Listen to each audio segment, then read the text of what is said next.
For today's video, i-unbox natin tong dalawang Barbie na nabili ko, I think it was last week or a week and a half ago.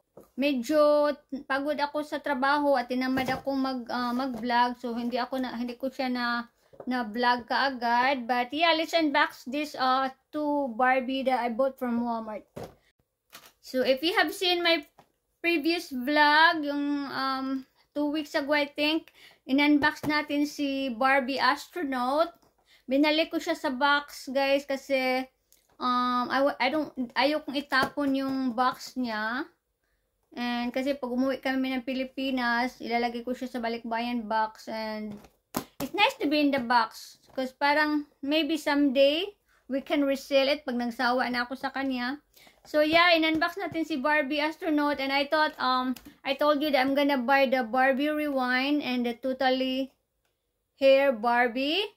But hindi ko nakita si Barbie Rewind, so ang nabili ko ay ang Totally Hair Barbie at saka Crystal Barbie. Wala na, ubusan yata sila ng Barbie Rewind. So unahin natin si Totally Hair Barbie sa pag-unbox. Yan siya, guys. And this is like almost $12. So parang 600-700 pesos.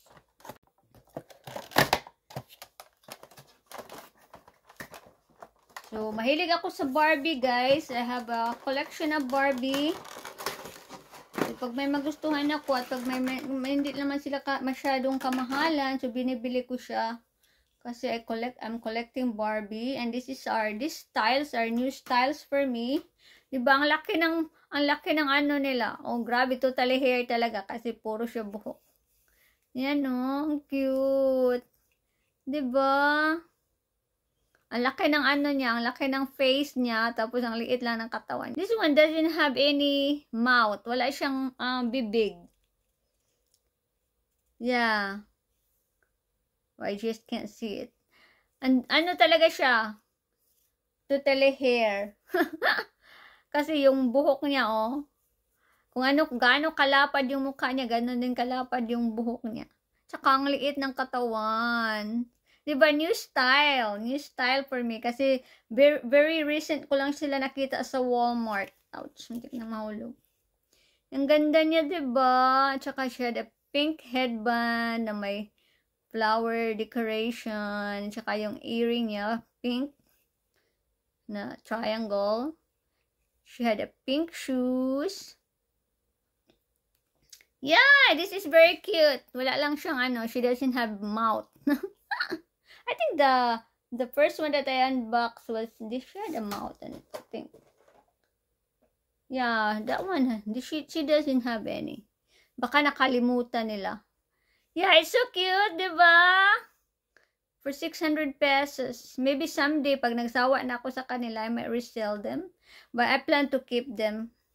I plan to keep them for the rest of my life. I love Barbie. I love when I'm in my bedroom, I just love looking at them. So yan yung ating yan si Barbie, Totally Hair Barbie. Sobrang cute din niya. I love it. Tsaka yung niya, oh, yung dress niya. There's so many colors in it. Wala na ako mapaglalagyan sa kanila talaga. Sobrang crowded na yung yung shelf ko. Wala na talaga ako mapaglalagyan, but I'm still buying them. So, i-open natin tong isa, guys.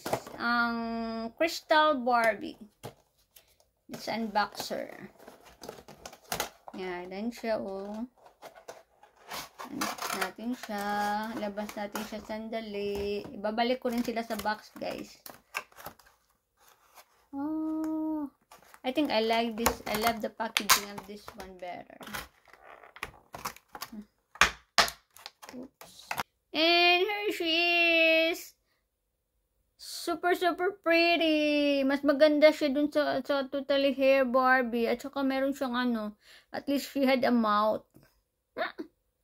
I think she's more prettier. Parang yung dress niya. Oh, umikot. Oh. I didn't know that I can move them. Maybe I can move them. Naiikot pala siya. This one I didn't know that you can, you know, turn it around like that. Isn't she very pretty? Saka yung hair niya, it's also pretty. I think I love this one better. She's beautiful, guys. Oh my god, I love them. Yeah, she had white dress, white gown with a pink, kind of like a belt, or it's not really a belt. Ano bang tawag dun? Yeah, sobrang ganda niya. I might collect them if I see a different, you know, pag nakita ko yung Barbie Rewind, I might buy it. Depende sa budget, kasi medyo nagtitipid ako these days. Hindi naman nagtitipid. Parang, I'm trying to save some money.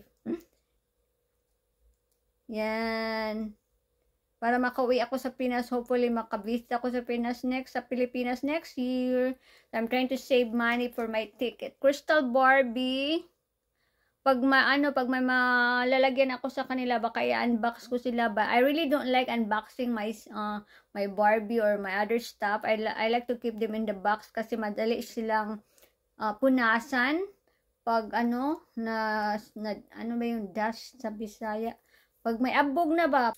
Yeah, I just wanna share this with you guys. Yung dalawang Barbie na nabili ko 1.5 week ago. Ngayon lang ako nakapag-vlog. So, ayan sila. She's so pretty. They're both beautiful. Yung isa binalik ko na sa box. Yeah. I'm loving this thing. If I had the money, if I can see another Barbie at Walmart, I might buy them all. So, yan guys. Gusto ko lang i-share sa inyo itong mga nabili kong Barbie na bagong addition sa aking collection. So, thanks for watching. Please don't forget to subscribe and hopefully to see you next time. God bless you guys.